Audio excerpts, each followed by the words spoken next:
Walid Khalili was arrested or detained when he is an ambulance driver with the Palestinian Medical Relief Society, and he was answering a call for 4 injured men at that time on that day, where on his way to the 4 injured men, he witnessed Israeli forces shooting the 4 men to death.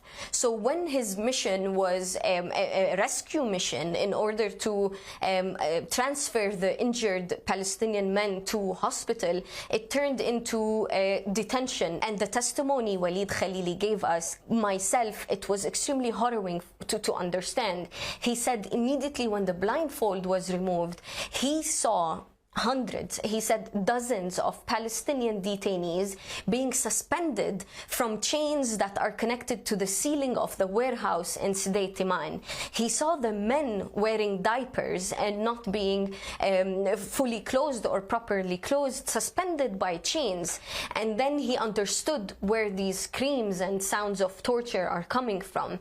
He then told us and walked us through how Israeli forces forced him to wear a garment that has wires all around it and a headband that also had wires around it, and he was later suspended as well, similar to the other detainees, from chains that were in the ceilings of Sdei Timan. And this garment, this white overall, basically was used to electrocute and shock Walid Khalili repeatedly over and over during his interrogation or during his detention in Sdei Timan. So he was electrocuted. He as well as he reported about cases of being struck with gasoline or being